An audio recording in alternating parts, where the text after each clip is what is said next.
कहानी की शुरुआत में एक लड़का घबराते हुए गलियों में भाग रहा था। वो किसी को कॉल करके कहता है कि मैं इस स्कूल का भाना फोड़ दूंगा। तभी एक कार उसे टक्कर मार देती है जिससे कि उसकी जान चली जाती है। इसके बाद सेंट जोसेफ हाई स्कूल के फर्स्ट सेमेस्टर ओपनिंग सेरेमनी पे शिफ्ट होता है। यहाँ प्रिंसिपल न्यू स्कॉलरशिप स्टूडेंट कांगा को सबसे इंट्रोड्यूस करवाती है, जिसे काफी टफ एग्जाम के बाद यहाँ एडमिशन मिला था। मगर इस स्कूल के अमीर बच्चे खुश नहीं थे।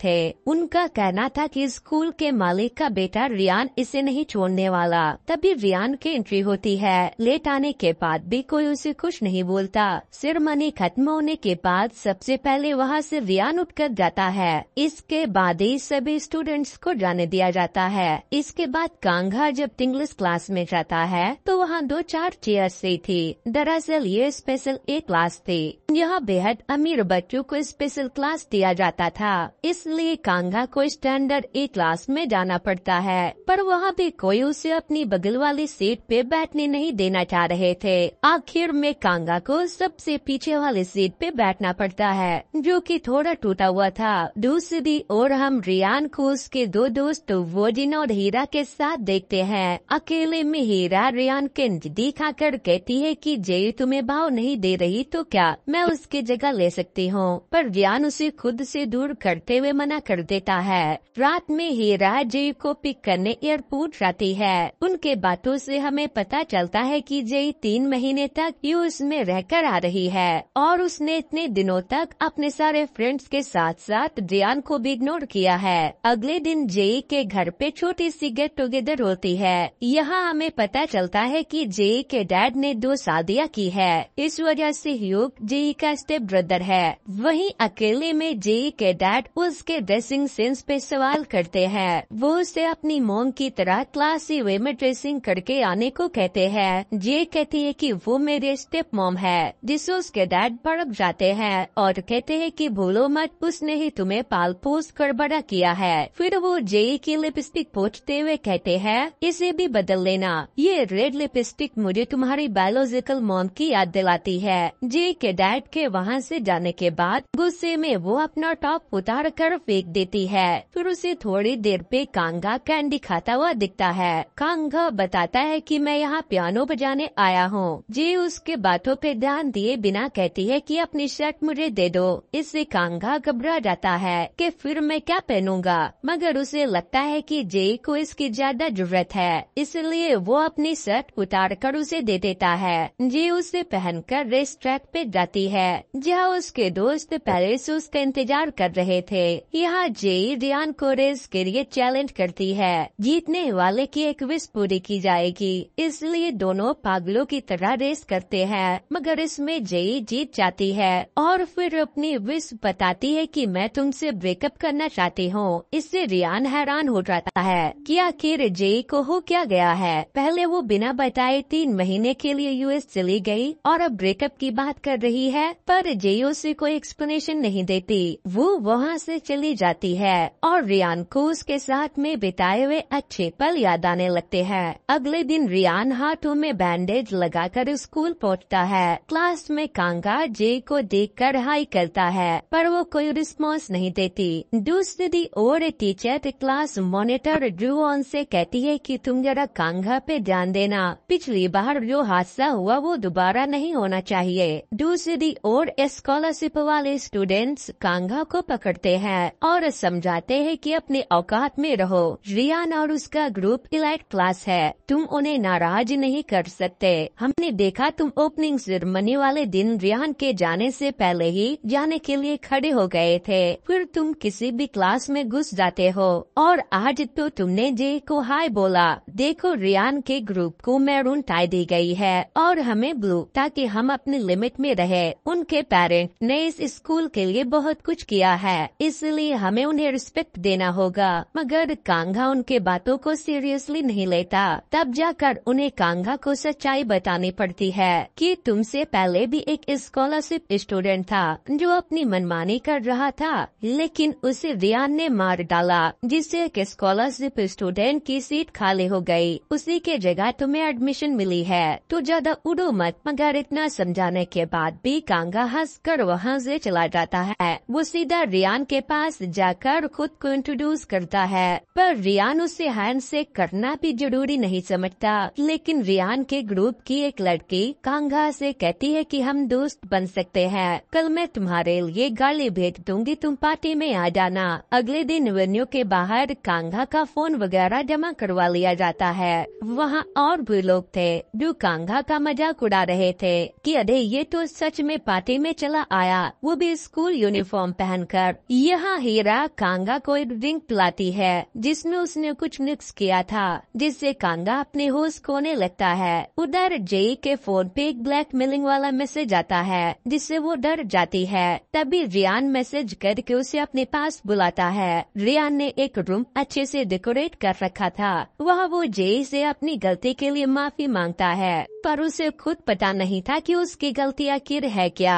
वो बस चाहता था कि जाने अनजाने में मुझसे जो भी गलती हुई है उसके लिए मुझे माफ कर दो, लेकिन जेई नहीं मानती। इधर सारे लोग ट्रूथ और डेयर गेम खेल रहे थे जिसमें कांगा को डेयर मिलती है कि वो किसी लड़के को 3 मिनट तक किस करे। कांगा सभी लड़कियों को गौर से देखता है, फिर वो सीधा उस रूम में जाता है जहाँ रियान जेई को मनाने की कोशिश कर रहा था। वो सीधा जाकर जेई को किस करना शुरू कर देता है जिससे सभी हैरान हो जाते हैं। इस दरमियान कांगा सेल्फ टॉक करता है जिससे हमें पता चलता है कि जिस लड़के की मौत हुई थी वो कांगा का भाई इनहान था और वो इस स्कूल में अपने भाई के मौत का बदला लेने आया था। अगली सुबह रियान की मॉम इंग्लैंड से आती है। रियान उनसे शिकायत करता है कि आपको तुम मेरी फिक्र ही नहीं है। इस पर उसकी मॉम का कहना था कि तुम्हारा ख्याल रखने के लिए नौकर चाकर रख रखे हैं, मैं इससे ज्यादा और क्या फिक्र करूं। इस बात से चढ़कर रियान स्कूल चला जाता है। वहाँ उसका सामना कांगा से होता है, पर वो अपने बंदों को उसका हिसाब बैठाने को बोलकर जेई के पास चला जाता है। वो उससे सवाल करता है कि तुमने कांगा को किस क्यों करने दिया।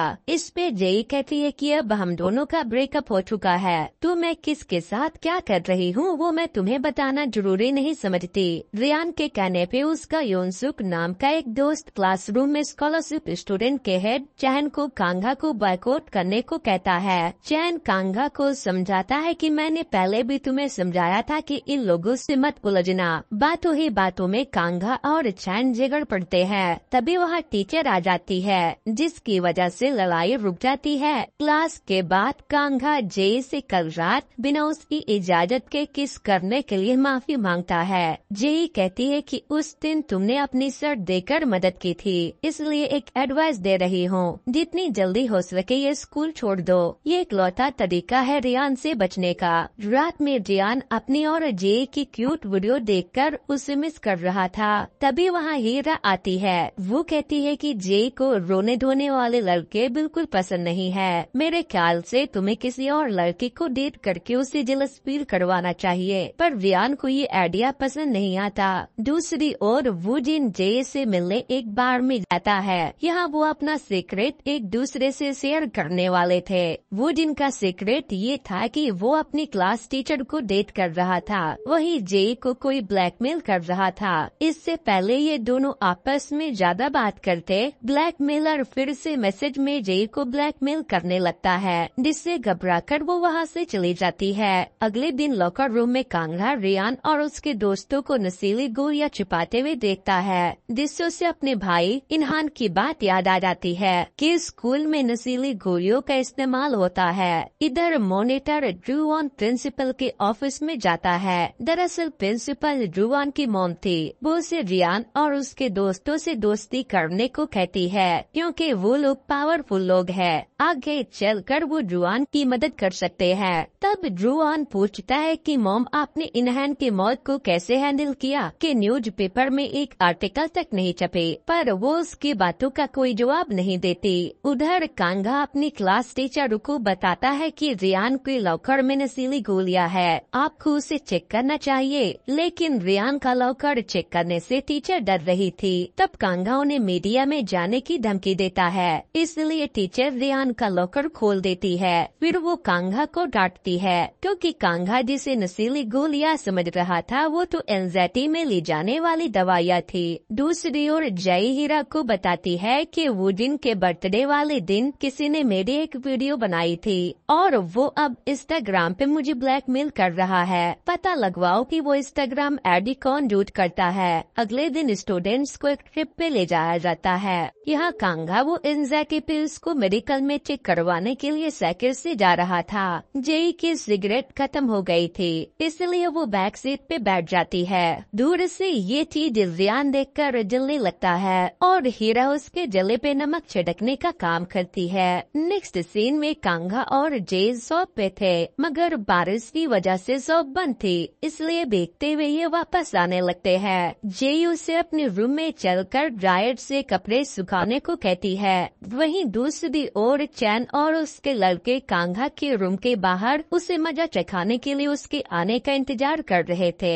जब तक कांगा के कपड़े सूख रहे थे ये दोनों फिल्म देखने लगते हैं, मगर कांगा को नींद आ रही थी। वो जे के कंधे पे सर रख के सोने लगता है। तभी जे कहती है कि जब तुमने मुझे किस किया था तो मुझे बहुत अच्छा लगा था। ये सुनकर कांगा फिर से उसे किस करना चाहता है, पर तभी रियान वोजिन और प्रिंसिपल के साथ जे के विला में आकर उन्हें रंगे हाथों पकड़ लेता है। प्रिंसिपल जे को तो नहीं डांट सकती थी, पर वो कांगा को बहुत बुरी तरीके से ट्रीट करती है। अगले दिन वो सारे टीचर्स की मीटिंग बुलाकर कांगा को एक्सपेल कर रहे होते हैं। तब जे आकर सबके सामने कहती है कि कांगा को अपने रूम में मैंने बुलाया था, अगर सजा देनी है तो मुझे दीजिए। इसके साथ ही वो रियान को भी साफ साफ कह देती है कि मैं कांगा को लाइक करती हूँ, इसीलिए उसे परेशान करने के बारे में सोचना भी मत। ये सुनकर रियान आग बबूला हो जाता है और अपना सारा गुस्सा बॉक्सिंग करके निकालता है। अगले दिन कांगा को पिक करने जय उसके घर आती है। फिर रास्ते में वो कांगा से पूछती है कि तुम ये ब्रेसलेट क्यों पहनते हो।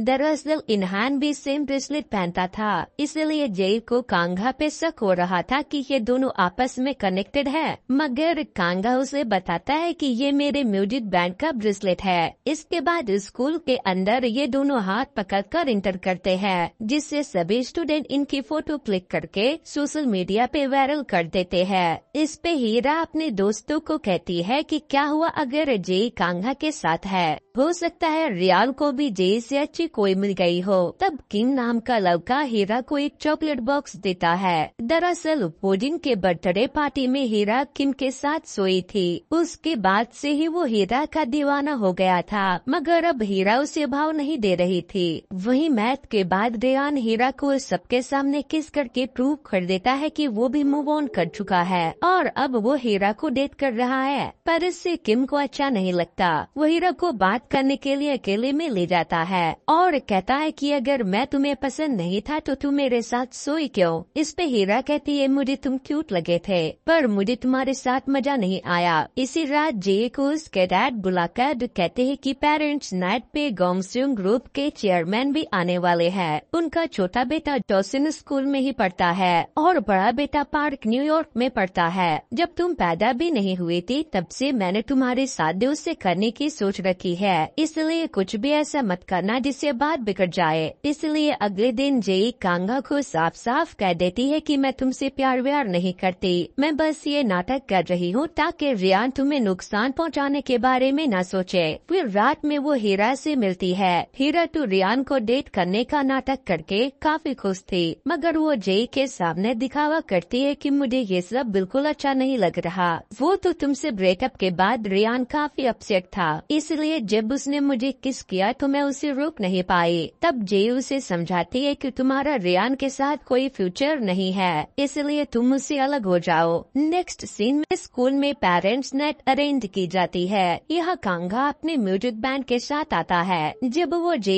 को देखता है तो उसकी खूबसूरती की जम के तारीफ करता है। इस पे जे कहती है कि हमारे नजदीक कोई नहीं है, इसलिए तुम्हें नाटक करने की जरूरत नहीं है। मगर कांगा नाटक नहीं कर रहा था, वो अपनी जेन्युइन फीलिंग बता रहा था। जे का मूड पहले से ही खराब था और इसी वक्त हीरा उससे कहती है कि मेरे डैड तुम्हारे डैड से मिलना चाहते हैं, क्या तुम उन्हें इंट्रोड्यूस कर दोगी? मगर जे कहती है कि डैड बिजी है। इससे हीरा को बहुत बुरा लगता है। वो देखती है कि जे के डैड कुछ बिजनेसमैन से बात कर रहे हैं। उसी वक्त वो जे के डैड को कांगा से ये कहकर मिलवा देती है कि ये जे का बॉयफ्रेंड है जो स्कॉलरशिप स्टूडेंट है। इससे जे के डैड शर्मिंदा हो जाते हैं। घर आने पे जे अपने डैड को बताती है कि वो एक गरीब स्टूडेंट है, इसलिए मुझे उस पर रहम आ गया था और मैंने उसकी मदद की। इसे ही लोगों ने गलत समझकर हमारी डेटिंग की अफवाह फैला दी। अगले दिन कांगा जे को सच में डेट करना चाहता है, मगर जे मना कर देती है। दूसरी तरफ फूजिन अपने क्लास टीचर के साथ था। जैसे ही हीरा का मैसेज आता है वो जाने लगता है। इससे टीचर को जेलस फील होता है और वो कहती है कि तुम मुझसे प्यार नहीं करते ना। इस पे वोजिन उसे एक एक्सपेंसिव बैग देते हुए कहता है कि हमारा रिश्ता तो ऐसा ही है, मैं तुम्हें एक्सपेंसिव गिफ्ट दूंगा और तुम मुझे सोने दोगी। इसके बाद क्लास टीचर वो बैग लेकर इतराते हुए स्कूल चली जाती है। आगे कांगा को एक अननोन इंस्टाग्राम आईडी से एक वीडियो रिसीव होती है जिसमें रियान के दोस्त इनहान को बुली किया जा रहा था। तभी हीरा आकर कांगा से कहती है कि तुम्हारे जैसा ही एक लड़का था जो जेई के ज्यादा करीब आ रहा था, उसका क्या असर हुआ ये तुम्हें पता चल ही गया होगा। फिर भी तुम जेई के नजदीक रहकर अपनी जान को जोखिम में क्यों डाल रहे हो? इधर रियान वो जिनको कांगा का बैकग्राउंड चेक करने को कहता है, वहीं हीरा जेई से मिलकर उसे दोस्ती तोड़ देती है। वो उसे साफ साफ कह देती है कि मैं किंडरगार्टन से ही रियान को पसंद करती थी, पर तुम मेरी बेस्ट फ्रेंड हो इसलिए मैंने अपनी फीलिंग कभी जाहिर नहीं की। मगर अब हम दोस्त नहीं है और मैं चाहती हूँ कि तुम हमारे बीच में न आओ। खुद ही दोस्ती तोड़कर हीरा जी के साथ बिताए गए पलों को याद करके इमोशनल हो जाती है। मगर एक फ्लैशबैक से पता चलता है कि हीरा की डैड की कंपनी बंद होने के कगार पे है, इसलिए हीरा ने जय से कहा था कि अपने डैड से मेरी डैड की बात करवा दो, मगर उसने इनकार कर दिया। इसलिए हीरा जय से बहुत नाराज है। वहीं जय अपने डैड के कहने पे चेयरमैन के बेटे पार्क से मिलने जाती है, पर उसी वक्त उसे ब्लैकमेलर का मैसेज आने लगता है जिससे वो डर जाती है और पार्क पे वोमिटिंग कर देती है। इससे जय के डैड उस पे बहुत नाराज होते हैं। वो सजा के तौर पे जय को फार्म हाउस में कैद कर देते हैं। जल्द ही वो उसे पार्क के साथ हमेशा के लिए न्यूयॉर्क भेजने वाले थे। ये सारी बात हीरा को जय के भाई योग से पता चलती है और वो इस बात को पूरे स्कूल में फैला देती है, जिसके वजह से कांगा जय से मिलने उसके फार्म हाउस चला आता है। प्रॉब्लम पूछने पे जय उसे बता देती है कि मैं किसी की मौत की जिम्मेदार हूँ और मुझे कोई धमकियाँ दे रहा है। तब कांगा भी बता देता है कि जिसकी तुमने जान ली है मैं उसका भाई हूँ। दूसरी तरफ रियान को भी पता चल जाता है कि कांगा और इनहान ट्विंस ब्रदर है और कांगा किसी मकसद से यहाँ आया है। इसके बाद सीन पास्ट में शिफ्ट होती है।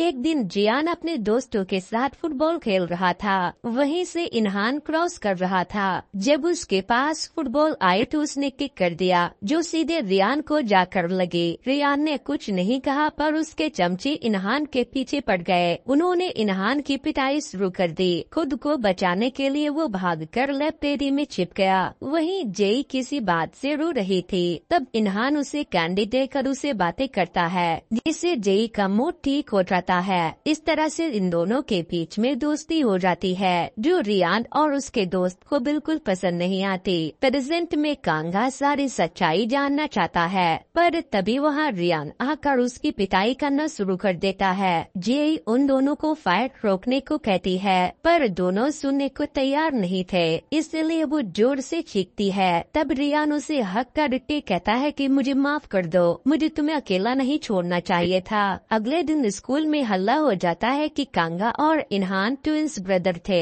उनकी अंकल का कोई बच्चा नहीं था, इसलिए उन्होंने कांगा को अडॉप्ट कर लिया था। इसी वजह से स्कूल को कांगा पे शक नहीं हुआ क्योंकि इनका गार्डियन नेम और एड्रेस अलग अलग था। वही प्रिंसिपल और क्लास टीचर में सहान कांगा को समझाते हैं कि उसे दूसरे स्कूल ट्रांसफर किया जा रहा है क्योंकि कांगा के यहाँ रहने से स्टूडेंट को बार बार इनहान की याद आएगी जिससे उनकी मेंटल पीस खराब होगी। स्कूल की बात मानने पे कांगा को कुछ और बेनिफिट दिया जाएगा, मगर कांगा इसे स्कूल में पढ़ने की जिद करता है। इस पे प्रिंसिपल कहती है कि हम अच्छे से बात को संभालने की कोशिश कर रहे हैं। अगर तुम्हें ऑफर मंजूर नहीं है तो हम डायरेक्टली भी स्कूल से निकाल सकते हैं। पर प्रिंसिपल को नहीं पता था कि कांगा अपने फोन में सारी बातें रिकॉर्ड कर रहा है। वो उसे दिखाकर मीडिया के पास जाने की धमकी देता है, जिससे प्रिंसिपल डर जाती है। नेक्स्ट सीन में रियान वोजिन से कहता है कि अब से मैं जेई को कभी अकेला नहीं छोड़ूंगा। इस पे वोजिन कहता है कि फिर हीरा का क्या होगा, उसने तुम्हें प्रपोज किया है। जिस पे रियान कहता है कि मैं और जेई हमेशा हीरा की अच्छी दोस्त बनकर साथ रहेंगे और तुम्हें दोस्त से कुछ ज्यादा बनना होगा। फिर वो जेई से मिलने जाता है और उसे भी समझाता है कि चाहे जो भी हो जाए हम दोनों को एक साथ रहना चाहिए। मगर जेई मना कर देती है क्योंकि वो अपने डैड की बात मानकर न्यूयॉर्क जाने वाली थी। जब वो घर आती है तो देखती है कि हीरा पहले से उसका इंतजार कर रही है। दरअसल उसने जेई के जाने की खुशी में स्कूल में फेयरवेल पार्टी रखी है। वो उसी का इनविटेशन कार्ड जेई को देने आई थी। अचानक जेई उसे हग कर लेती है क्योंकि जिस दिन फेयरवेल पार्टी रखी गई थी उसी दिन जेई की फ्लैट है, इसलिए वो नहीं आ पाएगी। इसके बाद रिवील होता है कि अब तक जेई को ब्लैकमेल करने वाला कोई और नहीं बल्कि क्लास मॉनिटर यानी प्रिंसिपल का बेटा जू वॉन है। दरअसल प्रिंसिपल सबकी जासूसी कर रही थी, पर उन्हें नहीं पता था कि उनका बेटा उनकी जासूसी वाली फाइल्स चोरी करके जेई को ब्लैकमेल कर रहा है। इससे जेई परेशान हो जाती है। आगे वो इनहान के मौत के लिए खुद को जिम्मेदार समझ रही थी। उसे लग रहा था कि उसकी और इनहान के दोस्ती की वजह से उसे इस हद तक बुली किया गया कि वो दिन के बर्थडे पार्टी वाले दिन उसे बीच पार्टी में से भागना पड़ा, जिसकी वजह से रोड एक्सीडेंट में उसकी मौत हो गई। इसके बाद वो अपनी ब्लैकमेलिंग वाली बात कांगा को बताकर उससे मदद मांगती है। उधर रियान के कहने पे वो दिन हीरा से फ्लर्ट करना शुरू कर देता है। आज हीरा की कार उसे पिक करने नहीं आई थी, इसलिए वो उसे घर ड्रॉप करने के लिए जाने लगता है। ये चीज क्लास टीचर मिस हान नोटिस करके वुडिन को कॉल भी करती है, पर वो उनका कॉल इग्नोर कर देता है। घर पहुंचने पे हीरा देखती है कि ऑफिसर ने उसके घर के सारी चीजें सीज कर दी है। उनका घर नीलाम होने वाला है क्योंकि उसके डैड बैंकरप्ट हो गए थे। इसी वजह से हीरा की मॉम उसे हक करके बहुत रोती है। अगले दिन जेई की फेयरवेल पार्टी थी जिसमें हीरा मामूली से कपड़े पहनकर आती है क्योंकि वो अब गरीब हो चुकी थी, जिसके बारे में अभी किसी को पता नहीं था। हीरा बेसब्री से रियान का इंतजार कर रही थी, मगर वो तो जेई के फियांसे को झूठे नशीली गोलियां तस्करी के इल्जाम में अरेस्ट करवा देता है और फिर जेई को पार्टी में लाकर सबके सामने ऐलान कर देता है कि हम दोनों फिर से एक हो गए हैं, जिससे हीरा को बहुत बुरा लगता है। वो अकेले में रियान और जेई से खूब झगड़ा करती है। तब वुडिन हीरा को संभालता है। इससे गुस्से में हीरा वुडिन से कहती है कि तुम्हें अब मुझ में और उन दोनों में से किसी एक को चुनना होगा, जिससे वुडिन सोच में पड़ जाता है। फिर हीरा अपने डैड के पास जाती है, जिन्होंने हीरा को घर वाली फीलिंग देने के लिए उसके रहने का इंतजाम एक होटल रूम में किया था, मगर वो होटल रूम भी कुछ खास नहीं था, जिससे हीरा को अपनी गरीबी का एहसास होता है। वो जेई से बदला लेना चाहती है, इसलिए वो ह्योब से मिलती है क्योंकि वो काफी टाइम से कह रहा था कि मेरे पास कुछ ऐसा है जिससे आप जेई से अपनी हर बात मनवा सकती हो। वो उसे अपनी स्टेप सिस्टर की प्राइवेट वीडियो दे देता है, जिससे हीरा को ह्योब से दिन आने लगती है। वो उसे स्लैप करके वहाँ से चली जाती है। दूसरी ओर कांगा को पता चलता है कि ड्रूवन ब्लैक मिलर है। दरअसल वो स्कूल में चलने वाले हायरार्की से नफरत करता है। इसमें स्टूडेंट को तो बुली किया ही जाता था, साथ ही टीचर को भी अमीर बच्चे अपने हिसाब से ट्रीट किया करते थे। और इस स्कूल में सबसे अमीर रियान, जेई और वुडिन थे। वुडिन के डैड इस बार इलेक्शन में खड़े होने वाले थे। नेक्स्ट सीन में रियान अपनी मॉम को जाकर बता देता है कि वो जेई को डेट कर रहा है और उसी से शादी करना चाहता है, पर उसकी मॉम बिल्कुल शॉक नहीं होती। ऐसा लग रहा था जैसे उन्हें पहले से ये पता था। वो उससे कहती है कि तुम मेरे साम्राज्य के वारिस हो, तुम ऐसे ही किसी लड़के से शादी नहीं कर सकते, तुम्हें अपनी रिस्पॉन्सिबिलिटी समझनी होगी और फ्यूचर में मेरी पसंद की लड़की से शादी करनी होगी, जिसके लिए ध्यान साफ मना कर देता है। दूसरी ओर क्लास टीचर मिस हान वुडिन से मिलने उसके अड्डे पे जाती है। वो उसी कार से ड्राइव करके आई थी जिससे इनहान का एक्सीडेंट हुआ था। मिस हान ने उससे रिपेयर करवा दिया था। वुडिन उसे ये कार यूज करने से मना करता है। साथ ही वो मिस हान से ब्रेक मेकअप कर लेता है। वहीं रियान जब स्टडी कर रहा होता है तो उसे भी अपनी प्राइवेट वीडियो रिसीव होती है, जिससे वो आग बबूला हो उठता है। वो अपने स्टाफ से ये वीडियो भेजने वाले का पता लगाने को कहता है, वरना वो उन्हें काम से निकालने की धमकी देता है। अगले ही दिन वो स्कूल में जे को उस वीडियो के बारे में बताते हुए कहता है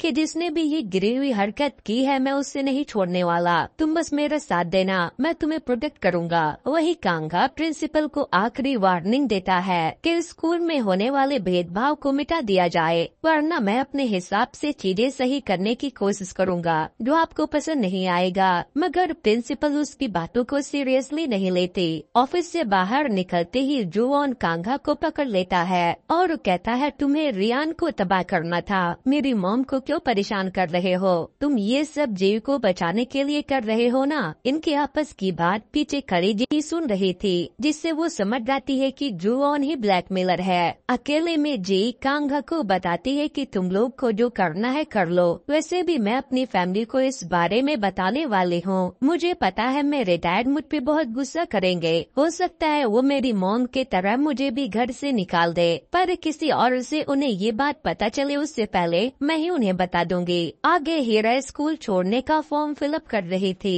क्योंकि उसे ये समझ आ गया था कि ये जोसिन हाई स्कूल है, बाकी गरीब स्टूडेंट की तरह मुझे भी यहाँ बुली किया जाएगा। तब जे उसे समझाती है कि ऐसा कुछ नहीं होगा, हम है ना तुम्हारे साथ। इस पे हीरा कहती है कि तुमने तो मुझे कभी अपना सच्चा दोस्त माना ही नहीं, वरना तुम अपनी प्रॉब्लम मेरे साथ शेयर करती जो तुम अब तक अकेले सहती आई हो। इसके बाद हीरा गुस्से में जाकर रियान को खूब सुनाती है और साथ ही वो बता देती है कि उनकी प्राइवेट वीडियो ह्यूग ने रिकॉर्ड की थी। ये जानकर रियान अपने दोस्तों के साथ ह्यूग के पास जाता है और उसकी जमकर कुटाई करता है। रात में जे हीरा के रूम पे आती है और बताती है कि मैंने हमेशा तुम्हें अपनी दोस्त माना है। तभी हीरा के डैड कॉल करके बताते हैं कि सब कुछ ठीक हो गया है, जेयूल ग्रुप ने खुद मदद के लिए हाथ बढ़ाया है। तभी सीन पास्ट में शिफ्ट होती है। जेई के डैड को वोजिन ने प्रूफ के साथ सारी सच्चाई बता दी थी कि जेई रियान को डेट कर रही थी और उसकी प्राइवेट वीडियो बन चुकी है। साथ ही वो यूएस अबॉर्शन करवाने गई थी। अगर ये न्यूज बाहर आई तो जेयूल और जोसिन दोनों ग्रुप की बहुत बदनामी होगी और इससे उनकी बिजनेस पे असर पड़ेगा। वो जिन हीरा की साइड लेते हुए जेई के डैड को हमेशा के लिए जेई को न्यूयॉर्क भेजने को कहते हैं। इससे जेई के डैड जेई पे बहुत गुस्सा करते हैं। वो उसे न्यूयॉर्क जाने को कहते हैं। वो उनकी बात मानने को तैयार हो जाती है, पर बदले में वो उनसे हीरा के डैड की मदद करने को कहती है। प्रेजेंट में जुवॉन काफी डर गया था, इसलिए वो जेई की वीडियो वायरल करना चाहता है, मगर कांगा उसे रोकता है। वो कहता है कि हमें इसकी जरूरत नहीं है, बुलिंग की सबूत है मेरे पास, उन्हें सजा दिलवाने के लिए ये काफी है। मगर जुवॉन को लग रहा था कि कांगा जेई के प्यार में पड़ गया है, इसलिए वो उसे बचाने की कोशिश कर रहा है। नेक्स्ट सीन में वोजिन की नजर पास रिटी कैमरा पिन पे पड़ जाती है और सीन उसके बर्थडे नाइट पे शिफ्ट होती है, जब वो अपनी टीचर मिस हान के साथ सीढ़ियों पे क्लोज हो रहा था। उसी वक्त उसके लड़के इनहान को बुली कर रहे थे, इसलिए वो छिपने के लिए भाग रहा था। इसी दौरान वो वोजिन और मिस हान को क्लोज होते हुए देखकर वहाँ से भागने लगता है। इससे मिस हान काफी डर जाती है कि उनकी नाजायज रिश्ते के बारे में सबको पता चल जाएगा। वो इनहान को समझाना चाहती है कि ऐसा कुछ नहीं है, पर इनहान भाग रहा था। तब मिस हान वोजिन की कार से उसका पीछा करती है। इनहान भागते हुए अपने भाई को कॉल करता है और बताता है कि जोसिन हाई स्कूल में बहुत सारे गलत काम होते हैं, मैं सबका बहाना फोड़ दूंगा। और उसी वक्त गलती से मिस हान से इनहान का एक्सीडेंट हो जाता है। मिस हान इनहान की मदद करने के लिए बाहर निकलती है, पर वो देखती है कि इनहान के पॉकेट में एक कैमरा वाला पिन है जिसमें सारा कुछ रिकॉर्ड हो चुका है। इससे वो काफी डर जाती है और वो पिन लेकर वहाँ से भाग जाती है। सीन अब प्रेजेंट में शिफ्ट होती है। कांगा पुलिस में स्कूल वायलेंस की कंप्लेन कर देता है। जे के अलावा कोई भी कांगा के सपोर्ट में नहीं आता। दरअसल जे को समझ आ गया था कि उसने जाने अनजाने में बहुत सारे स्टूडेंट को तकलीफ दी है और उसे ये कभी गलत इसलिए नहीं लगा क्योंकि टीचर या पेरेंट्स ने कभी उन्हें ये सब करने से नहीं रोका। पर अब कांगा की आवाज उठाने से उसे अपनी गलती का एहसास हो गया था। जे के इस बदलाव से हीरा काफी परेशान थी, जो वोजिन को ठीक नहीं लगता, क्योंकि पहले तो हीरा जे से नफरत कर रही थी, पर अब उसे जे की फिक्र हो रही थी। वो नहीं चाह रही थी कि जे न्यूयॉर्क जाए। इससे वोजिन को लगता है कि मैंने हीरा के लिए इतना कुछ किया, पर वो मुझे क्रेडिट नहीं दे रही है। आगे रियान के स्टाफ उसे बताते हैं कि उनकी प्राइवेट वीडियो प्रिंसिपल ने भेजी है। रियान प्रिंसिपल को कन्फ्रंट करता है, तब वो रिवील करती है कि मैं आपकी मॉम के इशारे पे काम करती हूँ। उन्होंने ही आप पे नजर रखने और आपको ब्लैकमेल करने को कहा था, ताकि आप जे से दूर हो जाए। इसलिए अब रियान अपनी मॉम को कन्फ्रंट करते हुए कहता है कि अगर मुझे डोसिन कंपनी के इकलौते वारिस होने की वजह से ये सब सहना पड़ रहा है, तो आज से मैं आपसे रिश्ता तोड़ता हूँ। अब आप मेरी लाइफ में इंटरफेयर नहीं कर सकती। इससे रियान की मॉम रोते हुए उसे इमोशनल ब्लैकमेल करने लगती है कि मैंने इतना बड़ा एम्पायर तुम्हारे लिए ही बनाया है। सिंगल मॉम होते हुए भी मेहनत में प्रिंस की तरह पाला है। इसके बाद जे रियान को अपनी अल्ट्रासाउंड की फोटो दिखाते हुए बताती है कि मैं यूएस अबॉर्शन कराने गई थी, मगर मैं हिम्मत नहीं जुटा पाई। फिर मेरी तबीयत खराब हो गई और मेरा मिसकैरेज हो गया। रियान को बहुत अफसोस होता है कि वो अपने बच्चे को नहीं बचा पाया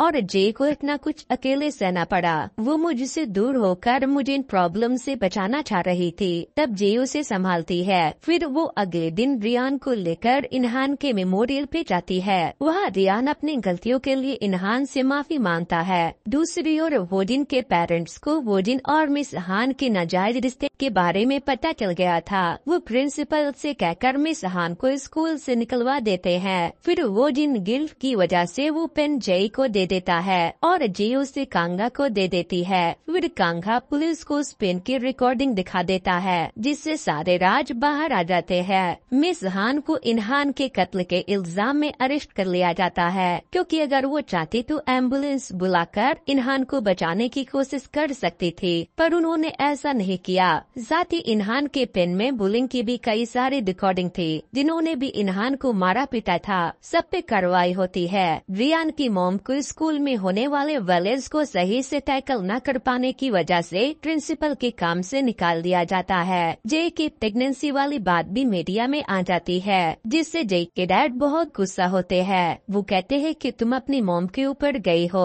वो भी तुम्हारी तरह कैरेक्टरलेस थी। मैंने सोचा था सही परवरिश से कम तुम सही रास्ते पे चलोगी, पर मैं गलत था, इसलिए मैं तुमसे अपना रिश्ता तोड़ता हूँ। अब तुम आजाद हो, तुम्हें जो करना है तुम कर सकती हो। जे का तो बचपन से ही यहाँ दम घुटता था, इसलिए वो सारे दोस्तों से अलविदा लेकर अपनी बायोलॉजिकल मदर के पास चली जाती है, जो एक आइलैंड पे सुकून वाली जिंदगी से रहती थी। दूसरी ओर जोसिन हाई स्कूल में न्यू प्रिंसिपल आती है, जो स्कूल का माहौल बिल्कुल सही कर देती है। अब मैरून और ब्लू टाई वाले स्टूडेंट अमीरी गरीबी का भेदभाव मिटाकर साथ में अच्छे से पढ़ाई करते हैं। और इसी के साथ हमारी ये कहानी यहीं पर खत्म होती है। तो दोस्तों, ये स्टोरी आपको कैसे लगी मुझे कमेंट करके बताना, और अगर आपको एक ऐसे और स्टोरी देखनी है तो वॉच नेक्स्ट पर क्लिक करें। सो गाइस, आज के वीडियो में इतना ही। Thanks to, good bye.